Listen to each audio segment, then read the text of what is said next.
Okay, I now have my oil in my pan. And by the way, I used avocado oil because, as you know, that's my favorite. Not everybody has avocado oil though.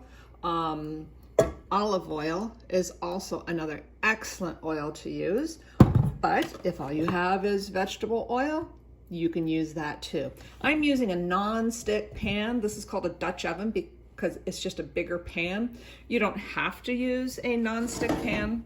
You can have a pan that looks like this, okay? But the critical thing is to have a lid that fits the pan, all right? So let me get this back over my heat here, and I'm gonna do the sizzle test, all right? And I have the vegetables that I did all the cutting up with, and I'm gonna put something that has a high water content, like bell pepper or a piece of onion in the pan. And when it sizzles, I know that it's ready.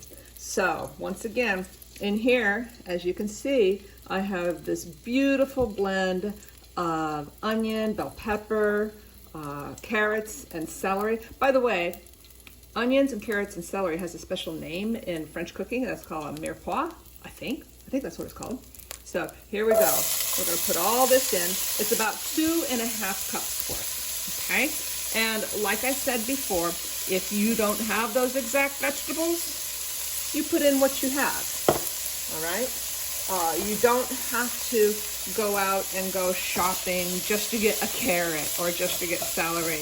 If you have zucchini, that would work in this. You can also buy a really nice blend of frozen bell peppers and onions together from Kroger's.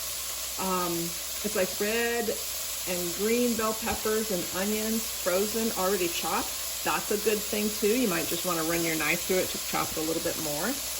And once this gets to a point where I think it looks like it's nice and has a nice, we don't want it to get brown necessarily, okay? You want it to be cooked because when you cook it, you really bring out the essence of the vegetables. And that's what intensifies the flavor and makes your food absolutely marvelous. Now, I do still have my corn, but I'm not going to add my corn until I'm almost ready to add the rest of my ingredients. Remember, I still have my stock.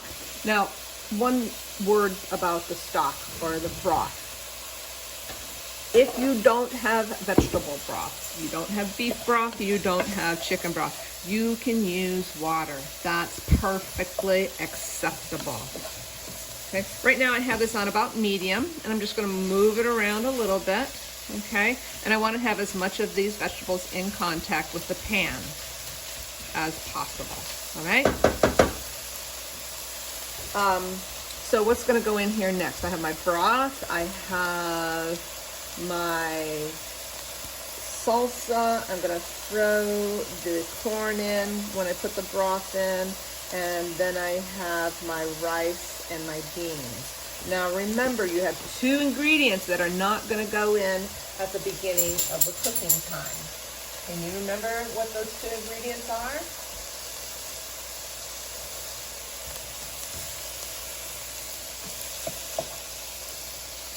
This is the most beautiful thing. I wish you could smell it.